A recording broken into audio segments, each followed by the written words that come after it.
Honorable members, a very fine morning to one and all. I cordially welcome you all to this session of the Youth Parliament. This session will be a very fruitful one, as we set out celebrating important matters concerning the nation. Today's first business is the oath taking. Secretary General, Srimati Anjali Anand, who stands elected from the Nashik constituency of Maharashtra, will now take the oath or affirmation. Srimati Anjali Anand, please. Madam, do you want to take oath or affirmation? In which language you would like to take the oath?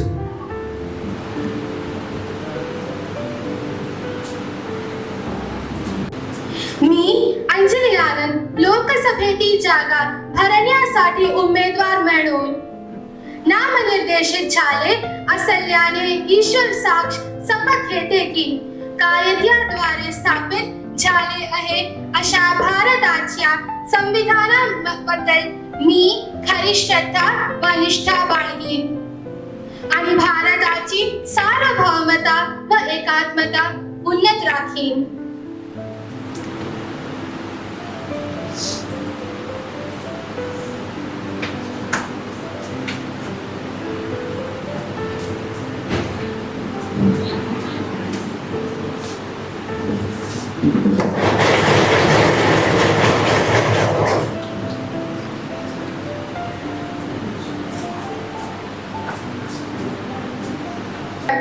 As we meet today, it is my sad duty to inform the House of the demise of our former colleague, Sahrdaya Singh. Sahrdaya Singh was an Indian diplomat turned politician. He served as India's External Affairs Minister from 2004 to 2005. He played a key role in shaping foreign policy. He passed away on 10th of August 2024 at the age of 95.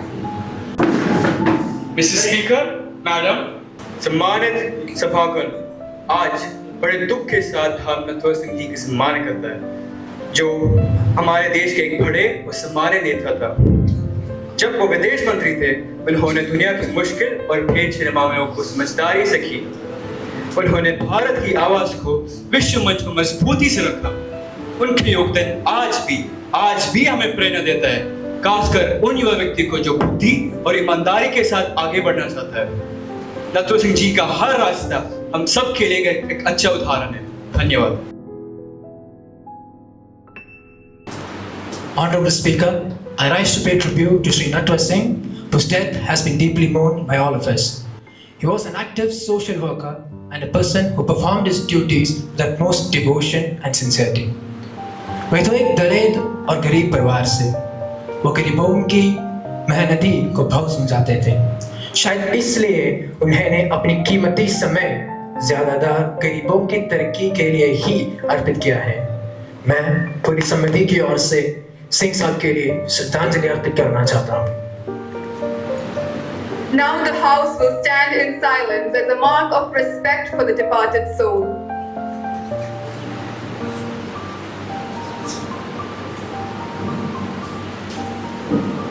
Secretary General may convey the message of condolence of the House to the bereaved family. Yes, Madam.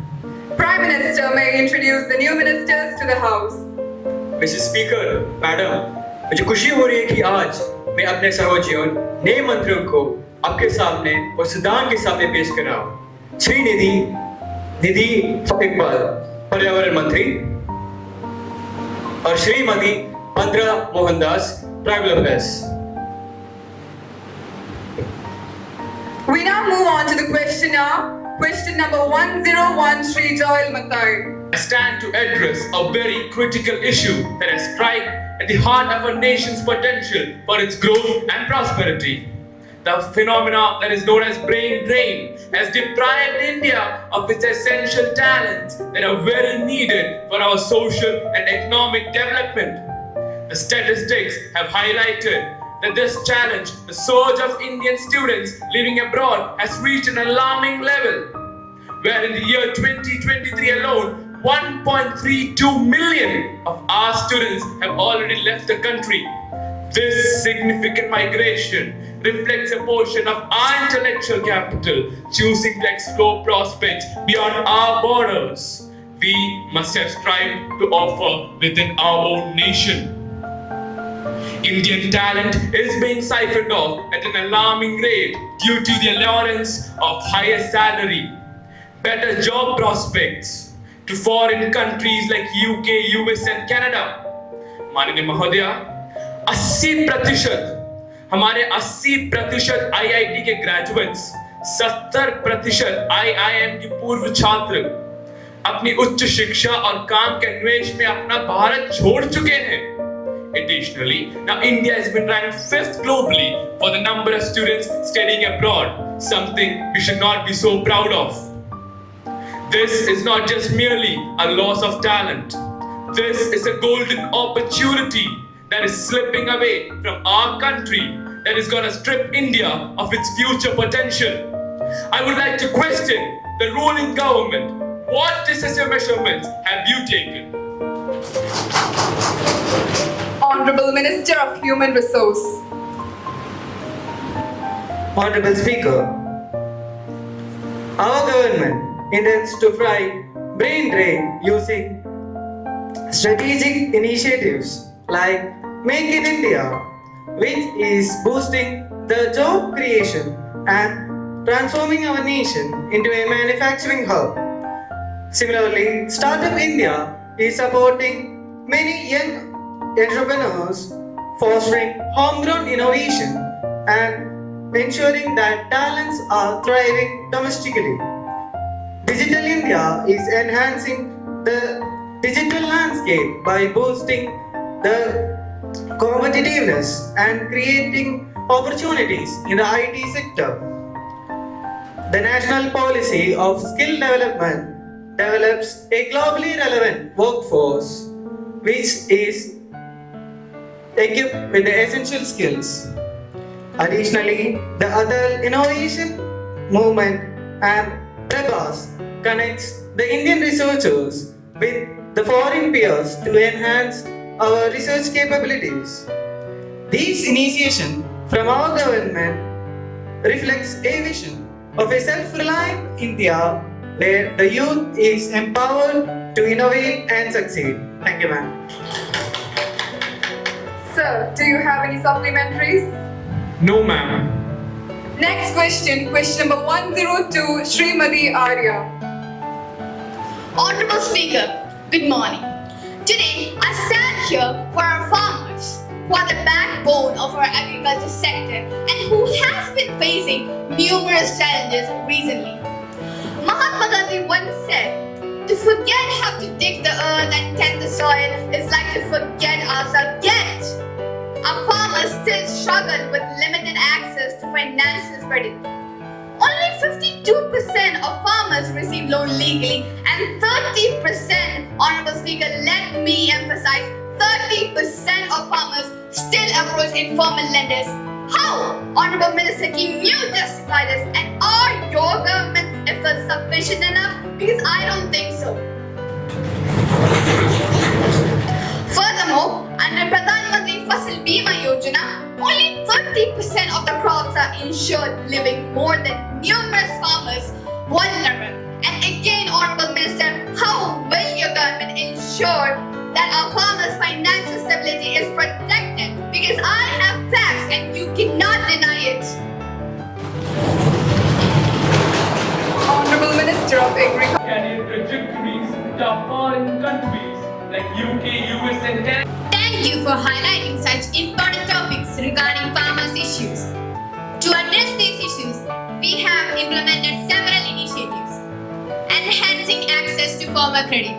We have streamlined the Kisan Credit Scheme to facilitate easy access to credit for farmers.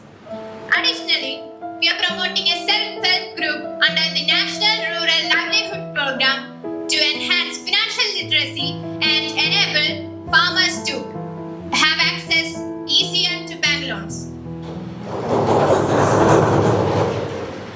To improve insurance coverage, we are actively promoting Pradhan Mantri Fasal Bima Yojana to increase the insurance coverage, currently at 30% of the crop area. The government recognized the need for a constant policy network regarding minimum support price, and we are aware that less than 6% of farmers benefit from this. We are actively working towards policy continuity and transparency, including farmers' organization feedbacks. I hope this answered your question, Member of Parliament. Ma'am, do you have any supplementaries? Yes, Harinarayanan. Honorable Speaker, it is widely recognized that the Indian farmers are facing immense mental health challenges, compounded by social and cultural stress along with financial instability. The National Crime Record Bureau had reported thousands of farmers had committed suicide these years, highlighting the mental health crisis in rural India. The farmers experience depression, anxiety, and even substance abuse due to the factors such as the crop failure and financial instability. Given this alarming reality, what are the specific measures this government has undertaken? Honorable Minister of Agriculture. Honorable Speaker, today we confront a critical issue, the mental health crisis among farmers.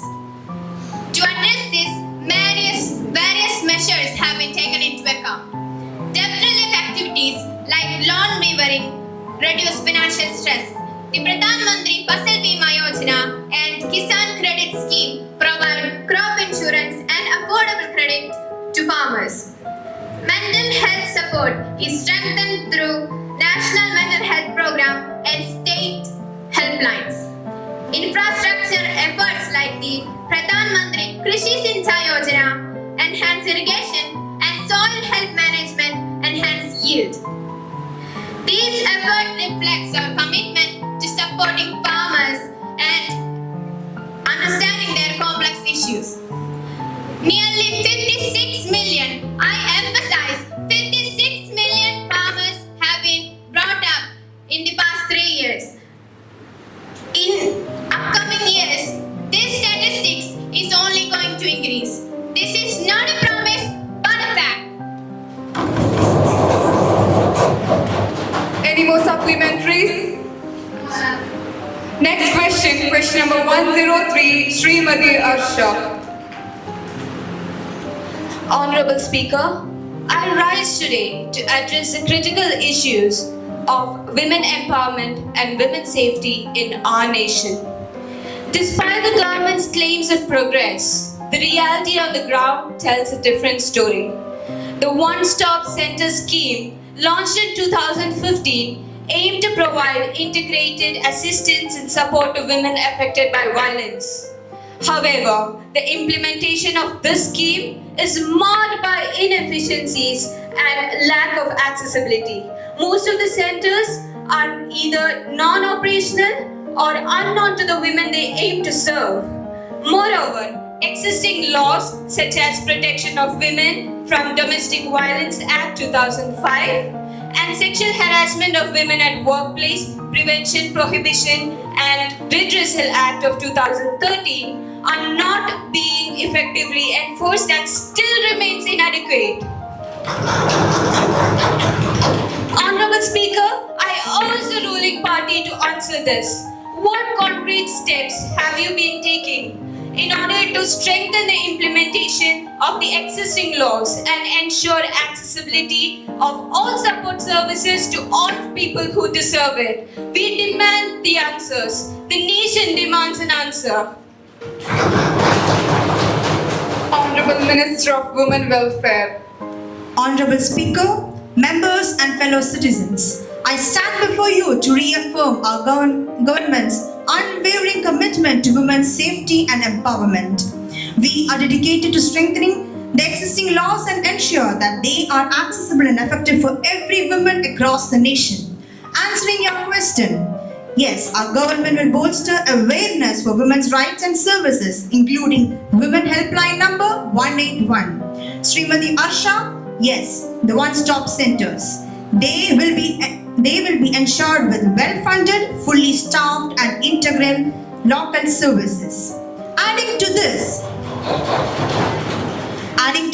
the existing laws will be enforced by taking up efficient investigations and prosecution processes to ensure timely justice. Additionally, we'll also be leveling up technologies for usage of safety apps and emergency response systems. Ma'am, do you have any supplementaries? Yes, Srimati Olivia. माननीय महोदय, संसद सदस्य को समर्थन करते हुए मैं महिला सुरक्षा के बारे में कुछ और कहना चाहती हूँ। हाँ, भारत ने कई सारे नियम बनाए हैं महिला सुरक्षा के लिए, पर यही कानून की वजह से महिलाओं को इतनी देरी से क्यों न्याय मिल रहा है। अब कलकत्ता का मामला ही ले लेते हैं। ये हादसा होकर 3 महीने हो गए, पर अब तक कोई जवाब नहीं मिला। क्या निर्भया केस जैसे हमें 7 साल इंतजार करना पड़ेगा? महिलाओं की सुरक्षा खतरे में है और कितना वक्त हम डर में बैठे रहे। भारत में बलात्कार चौथा सबसे आम अपराध है। ये सब कब खत्म होगा? नए सुधार लाने की आवश्यकता है। Honorable Minister of Women Welfare. महिलाओं की सुरक्षा, सम्मान और कल्याण के प्रति हमारा पूर्ण समर्थन है। We all have support for women's safety, dignity and well-being. Answering to the incident, Srimati Olivia, the West Bengal government swiftly addressed concerns regarding the RG Car Medical College incidents prompted by students' protests in 2021 and the recent 2024 rape and murder incident. A grievance redressal committee, I repeat, a grievance redressal committee investigated students' complaints leading to administrative restructuring, infrastructure upgrades, increased students' representation, mental health support and regular audits. Key initiatives also include a compulsory mobile app, safe zones with CCTV, sensitization programs for women's night shift safety. Additionally, the government has vowed to take strict actions against culprits. I repeat, the government has vowed to take strict actions against culprits, ensuring zero tolerance for their crime and misconduct with swift investigation, severe penalties and prosecutions to the fullest extent of the law. Junior doctors' demands, including addressing threat culture and the healthcare infrastructure, were also addressed in a recent past meeting. This thus reaffirming the government's commitment to students' and women's safety and well-being. Any more supplementaries? No, ma'am. Next question, question number 104, Srimati Idiga Premarajan. Honorable Speaker, I am here to address the issues faced by the northeastern states of India. The northeast of India is facing severe challenges, and it is clear that the current administration is failing to provide them with proper solutions. First, the persistent insurgency and ethnic conflicts have shown an essential need of proper dialogues and strong actions to bring back the peace and harmony. Secondly, the region is lacking from proper infrastructure. Madam, what we want right now is real investments, involvements, connectivity, and not your fake and empty promises. Then comes the mishandling of illegal immigrations and broader security, especially in Assam. This requires a balanced approach to ensure safety without disrupting the communal harmony. Lastly, the government's inaction on the environmental challenges and disaster preparedness is unacceptable. The Northeast deserves a better leadership and tangible results for their proper development and their prosperous future, and I'm pretty sure that the administration is well aware about the same. Why? Why the northeastern states of India is being an exceptional case? They too are part of our country. As the representative of the northeastern states, I want a current answer from the administration about the measures they have taken in order to overcome these issues. Thank you. Honorable Minister for Development of Northeast Region. Honorable Speaker and members of the House, our government is taking to address the key issues in the northeastern region by reforming controversial laws and encouraging the community policy. We aim to balance the security with human rights. We are implementing integrated development plans to boost the connectivity and support local industries through skills programs and startup incentives. Enhancing border infrastructure with Myanmar and Bangladesh will help to improve the trade infrastructure. We are investing in renewable energy and involving these incentives to promote our prosperous and sustainable Northeast and a stronger India. Northeastern Council Act NEC is responsible for the development of the Northeast. Thank you. Ma'am, do you have any supplementaries? No, ma'am. Next question, question number 105 of Srimati Varsha. Honorable Speaker, ma'am, as we are all aware that on 5th May 2024, NEET UG faced allegations of question paper leaks. While social media posts claimed the question papers were leaked, the NTA denied these questions. In Patna, Bihar, police arrested 13 people, including 4 examinees who had allegedly paid 30 to 50 lakhs to obtain the question paper beforehand. In Godhra, Gujarat, a raid at an exam center revealed that a teacher, who was also a superintendent, instructed students to answer the questions they didn't know, promising to fill in the answers. 5 people were arrested, and it was discovered that candidates for multiple states had taken the exam at this center. The examination result, declared on 4th June 2024, also sparked controversy due to the significant increase in the number of top rankers. Many students received scores deemed mathematically impossible, leading to complaints and legal challenges.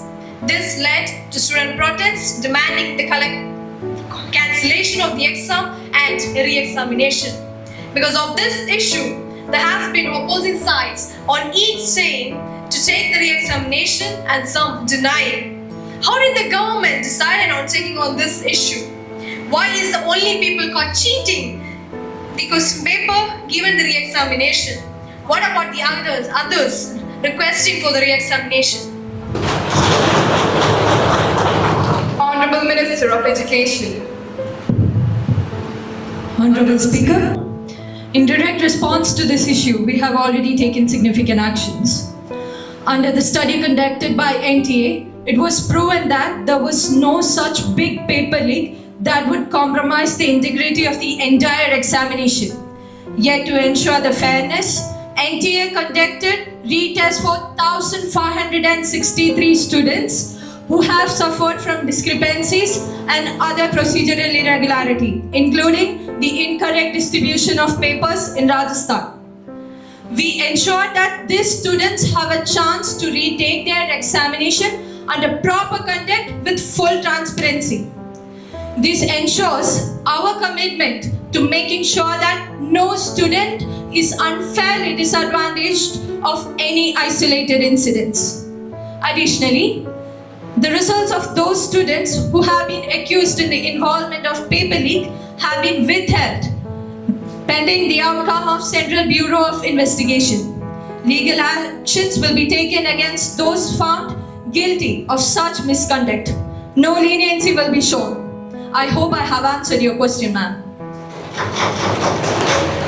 Ma'am, do you have any supplementaries?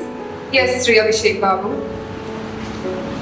Honorable Speaker, how does the government intend to address the deep emotional anguish and despair felt by countless of dedicated students who had poured their hearts and souls into preparing for this exam, only to have their dreams shattered by this paper leak?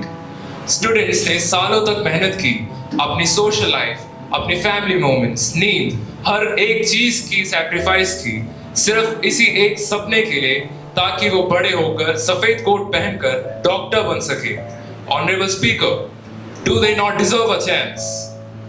जो लोग ईमानदारी, मेहनत और लगन में विश्वास रखते हैं, उनको क्या जवाब देगी सरकार? और सरकार इन स्टूडेंट्स के लिए क्या विश्वास देगी कि आगे फ्यूचर में ऐसा दिल तोड़ देने वाला इंसिडेंट और नहीं होगा?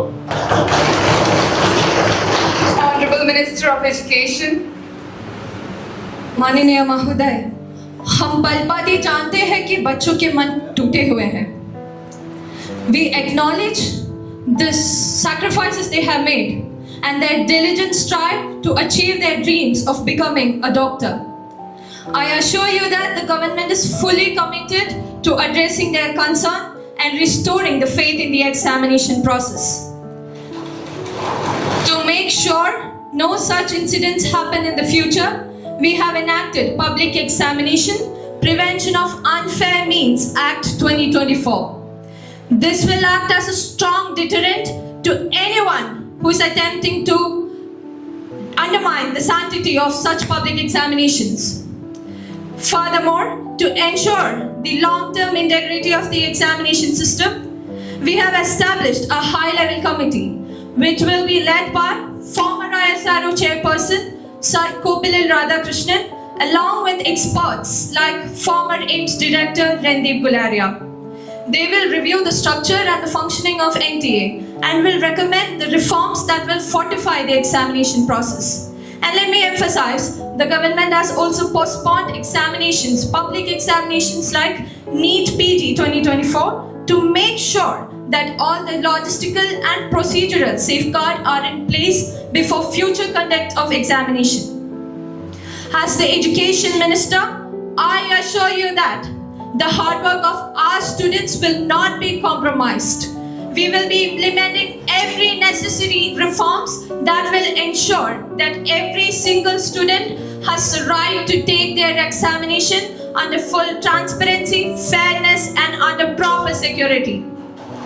The dreams and the ambitions of our students are our top priority, and we will do everything within our power to make sure that they are protected. Thank you. Any more supplementaries?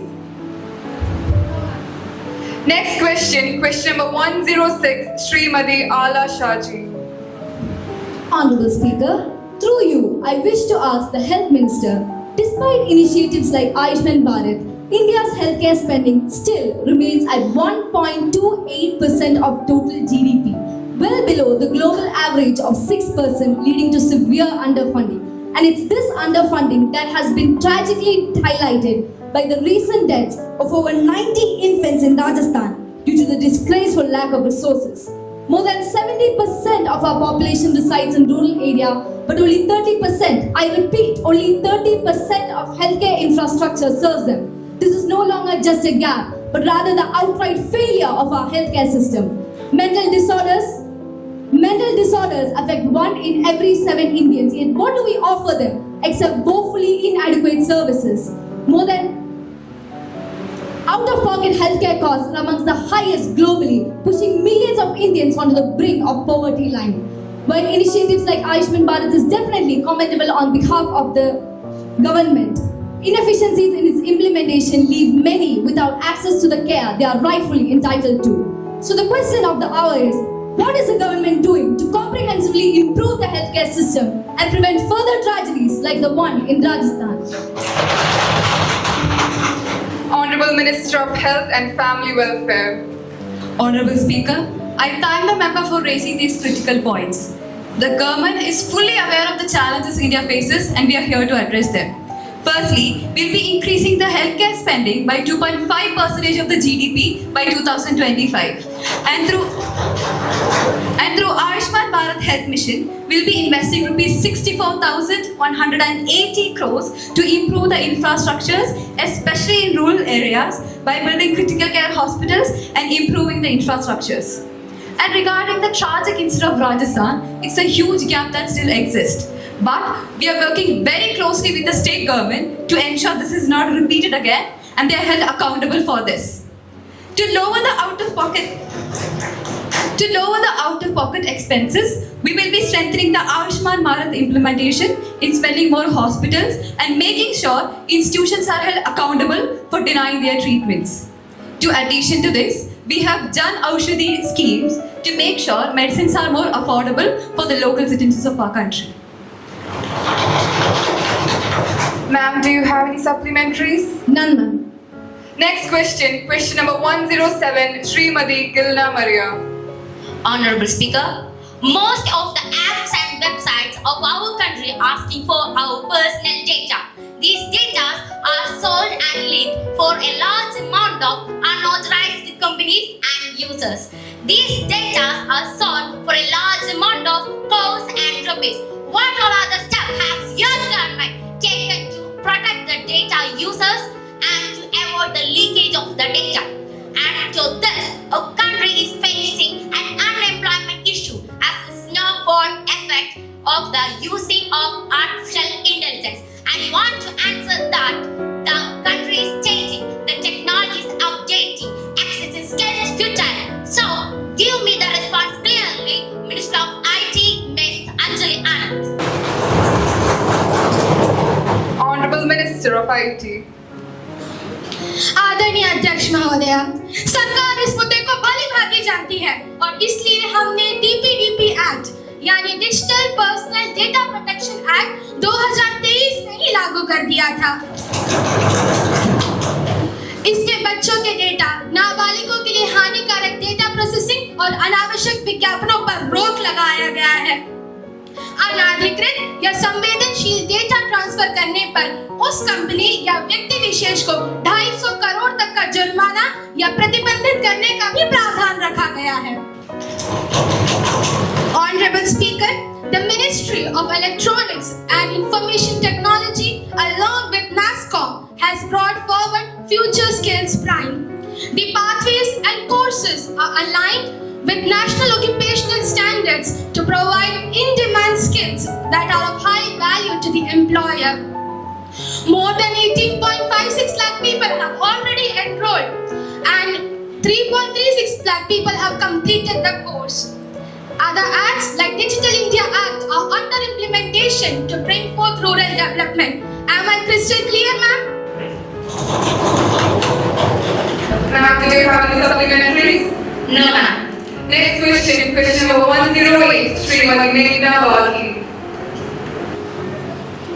Today, I am here to raise an issue faced by the sports sector in our country. We all know India is ranked first in terms of population density. But still, when we compare India with other countries like US, China, who are less populated than India, we find that they are still ranked first and second in the last 2 Olympics.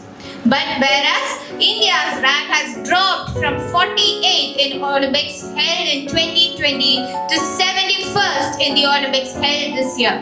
Could this be the government's negligence towards sports? I request the Honorable Minister to give us an answer to this situation of our country. Thank you. Honorable Minister of Sports. Honorable Speaker, while it is true that India's performance in this year's Olympics was lackluster, it does not mean that the government has been completely negligent of the sports sector. The government has been paying attention to growing the sports sector equally along with other sectors. The amount that is allocated towards the sports sector in this year's budget is rupees 3,442 crore. I repeat, 3,442 crore. which is 10 times more than that of last year's budget, which was only 340 crore. Miss Meghna, is this what you call negligence? I have enough and more evidence to back up my claims. These funds are being used to grow and develop our country's most promising athletes. Like any other sector, the sports sector requires adequate time and investment for it to blossom. Honorable Speaker, I hope this answers the question that was given to me by Srimati Meghna. Ma'am, do you have any supplementaries?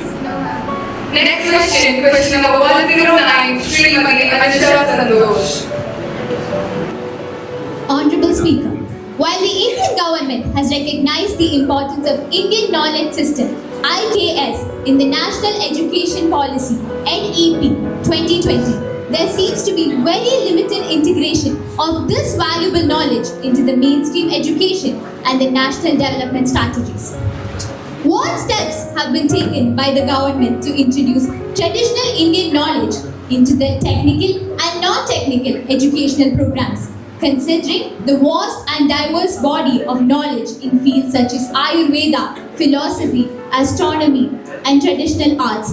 How does the government ensure public awareness, academic research, and institutional support for IKS? What steps have been taken by the government to ensure that the IKS has been effectively preserved and utilized for the development of future innovations and practices? Honorable Minister of State. Honorable Speaker, the Government of India has put in efforts in recognizing the Indian Knowledge System (IKS) by the National Educational Policy (NEP) 2020.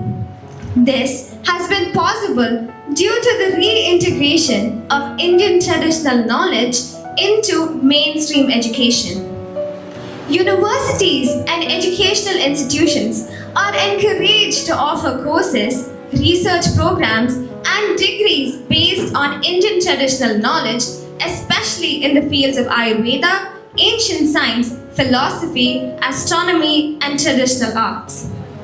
AICTE, a division under IKS, promotes research, helps in the development of educational material, and also provides fellowship programs to those researchers who are so eager to learn more and more about our country's ancient knowledge. Furthermore, our government has put in efforts in prioritizing the digitization of manuscripts using initiatives such as National Manuscript Mission (NMM). These texts and these scripts have not just been preserved and put aside, but they have been made accessible to scholars and even to the general public. The government has also put up research centers in higher educational institutions based on IKS, such as Vedic science, ancient mathematics, Indian traditional architecture, philosophy, and traditional arts, making this information accessible to even the younger strata of our country's population. Ma'am, do you have any supplementaries? No, ma'am. No more supplementaries, and now the question hour is over. The nation needs to know something. Please be seated. I'm sorry, madam. Please let me say. This is a graphical representation of amount of people dead and displaced within the past 5 years. You cannot escape the responsibility of tomorrow by evading it today. This is a saying by Abraham Lincoln, and this graph shows what they are evading. Flood is the responsibility that they are evading, Madam Speaker. I'm sorry. If not, why can't the government explain, despite repeated instances of monsoon-related instances and loss of lives each year, there has been no significant initiative from their side to develop a comprehensive flood system and is is using an ineffective early warning system for their use. Incidences like these has led to displacement for more than 178,000 people. Doesn't the government have a responsibility for rehabilitating these people for say? I'm not here to point some fingers, but I understand how difficult it will be when someone just keeps on complaining. But I need you guys to keep this in your consideration as people are dying due to these disasters. I need you all to understand that flood isn't something to be taken easily. Flood is something which you have to take preventive measures of. Thank you. We can't seem to understand Members, please be seated and maintain the decorum of the House. Sorry, ma'am. Please allow me to continue. Thank you, Honorable Speaker. To substantiate my point, I would like to show you the satellite images from the disaster. Why? Why is the ruling party running away from their responsibilities? The aggrieved people deserve a proper answer for this. And the Environmental Minister needs to be accountable for this. Honorable Speaker, we are very well aware of the situation. Thank you for pointing it out. India's monsoon 2024 has faced 2,632 instances of very heavy rainfall, 472 instances of extremely heavy rainfall, and have displaced lakhs of people. These events decide the challenges of unpredictable climatic patterns in India.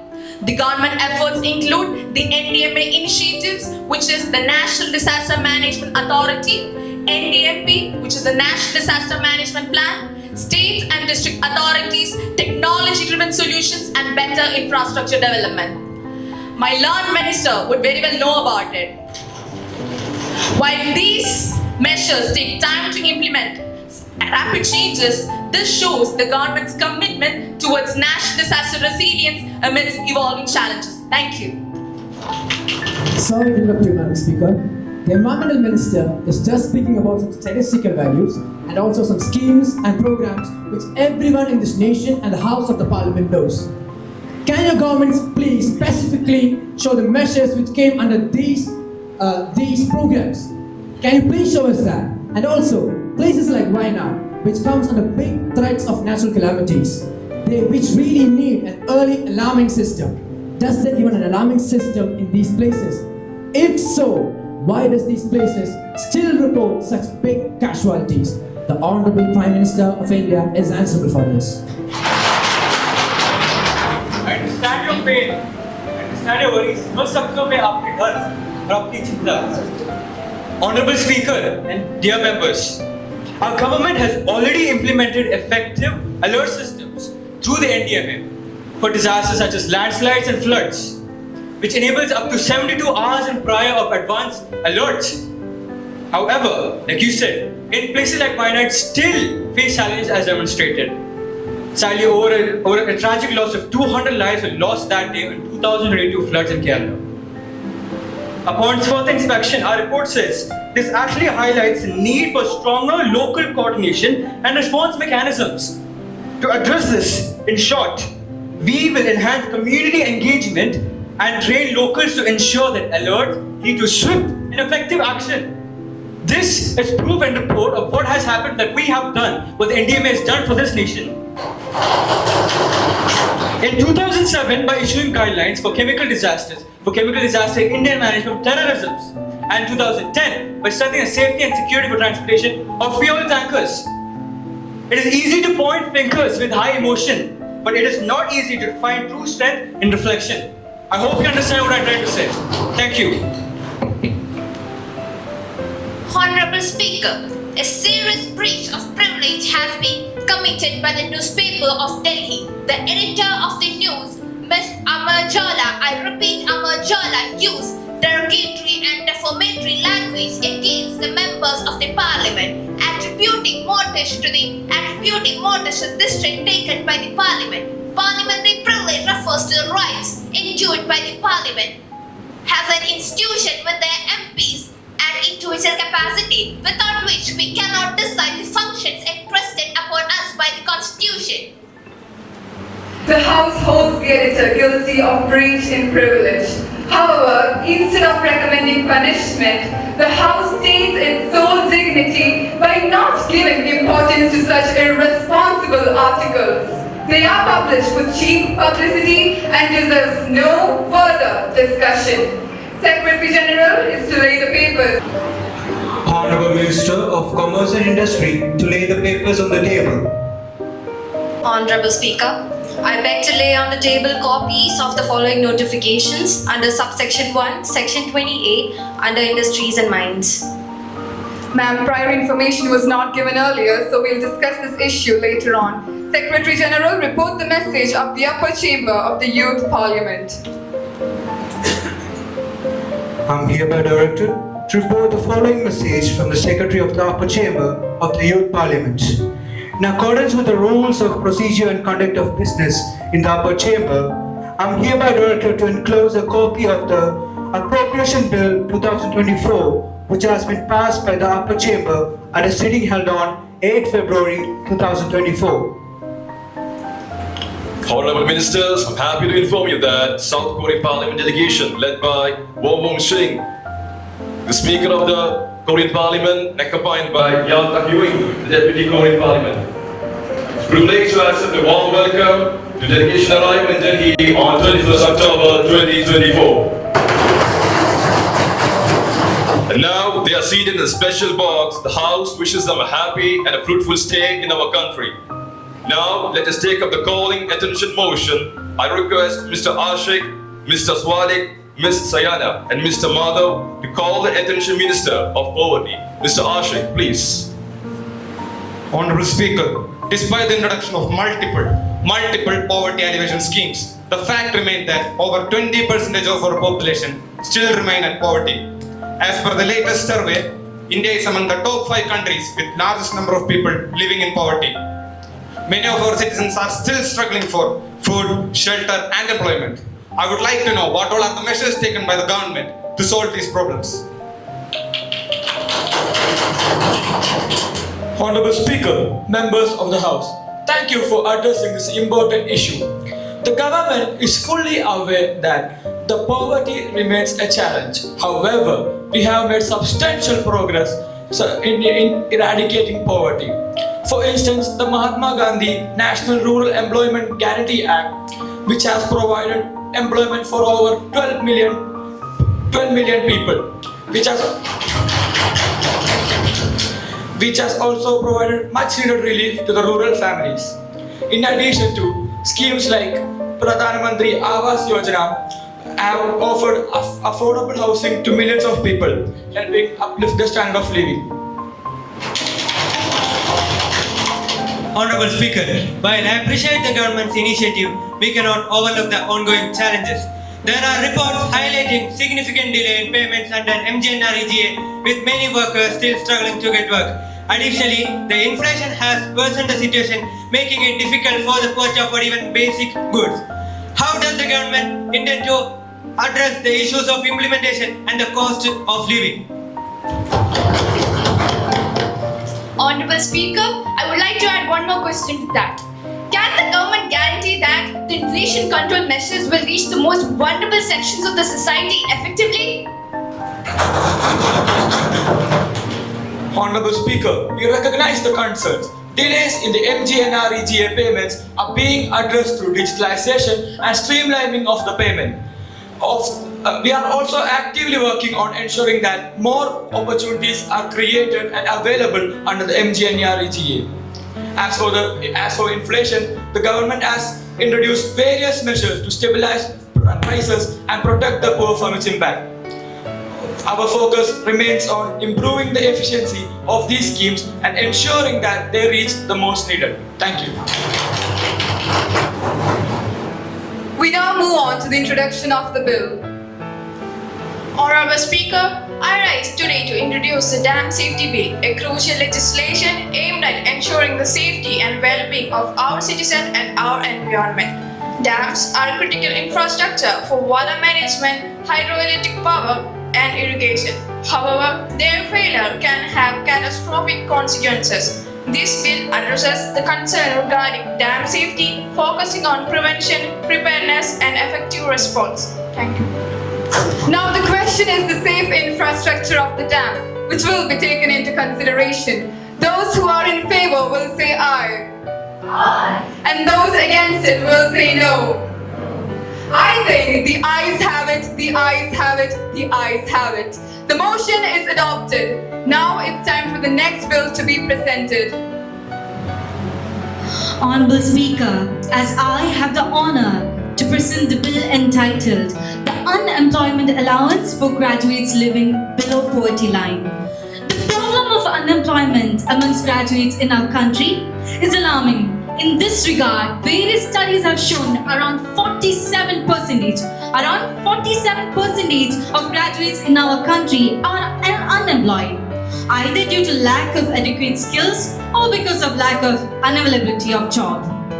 The country is missing out the potential of using the minds and skills of youth for the service of our nation.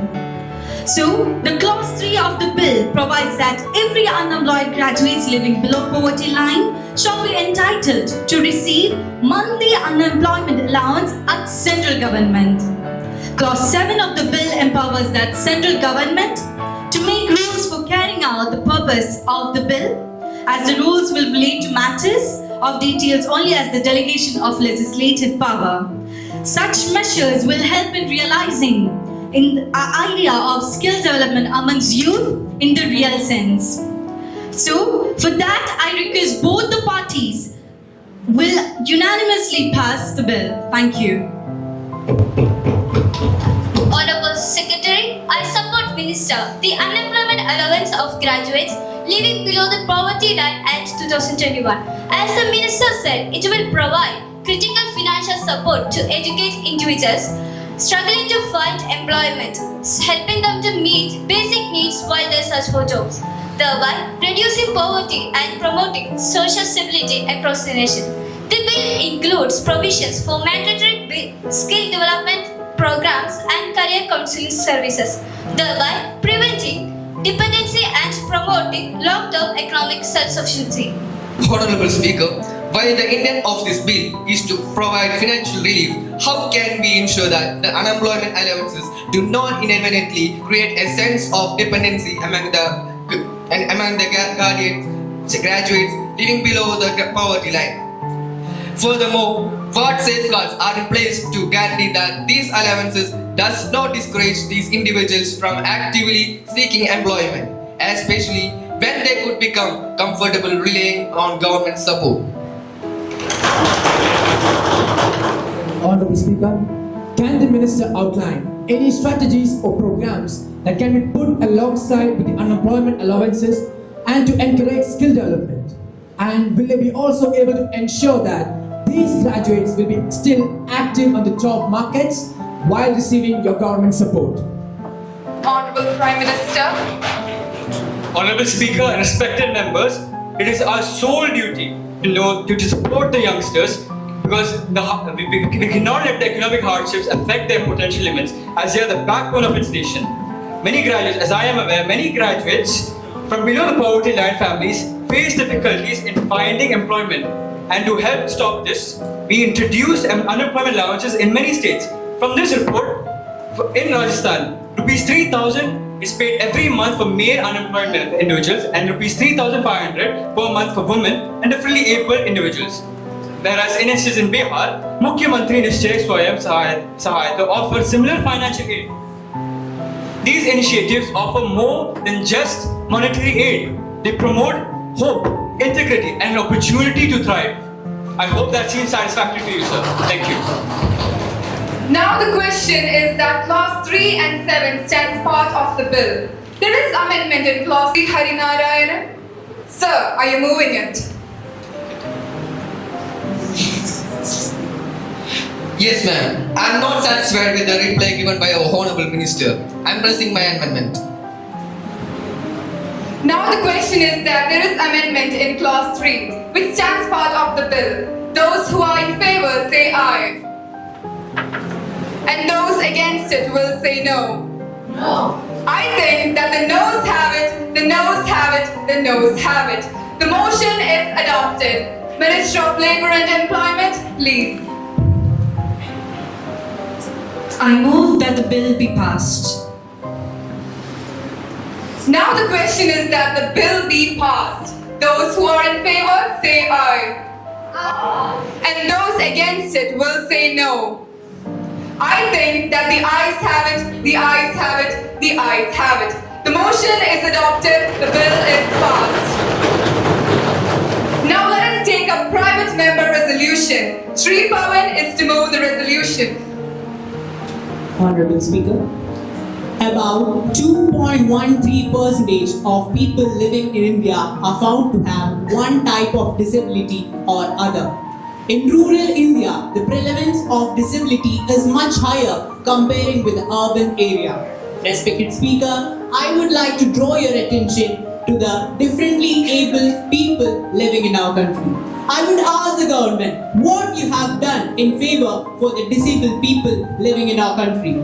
They should be provided more job opportunities by providing them training and skill development programs.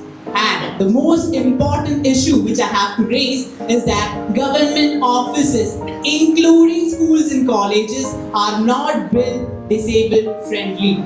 And what about the public transportation? Honorable Speaker, I would like to take this into your attention. Thank you. Honorable Speaker, I rise to support the resolution put forward by the member. I would like to appreciate him for having thoughts over this resolution. I believe that the Act for Disabilities should be strengthened and it should never remain as an unimplemented or an unknown law. No person should be discriminated and everyone should be treated and given equal rights to the society. Thank you. Minister of Social Justice and Empowerment. Honorable Speaker and respected member of the Youth Parliament, India has offered several schemes aimed at the empowerment of persons with disabilities. Some of the key initiatives are the Right of Persons with Disabilities Act 2022. This act ensures equal rights and opportunities for persons with disabilities, promoting their overall inclusion in the society.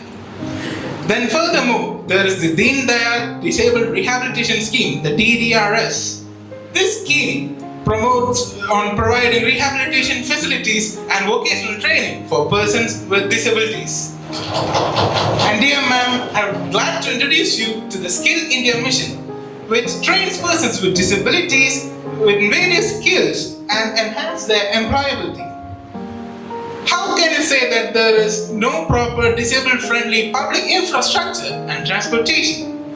The Right of Persons with Disabilities Act 2022 mandates that there must be infrastructure across all the public infrastructure and transportation facilities. Every government offices, colleges and schools and any other public areas must provide the following infrastructure such as ramps, grab rails, lifts and disabled-friendly public toilets. Then on the other matter of transportation, there may be disabled-friendly transportation such as low-floor buses which provides ramps and designated spaces for wheelchair users. Then there are metros and railways which also provide disabled-friendly public transportation. Furthermore, there are several awareness campaigns which aims to educate the staffs and the public about needs of persons with disabilities. And I hope I answered your questions, respected member of Youth Parliament. Any further questions? The supper is adjourned till we meet again at 11 a.m. tomorrow.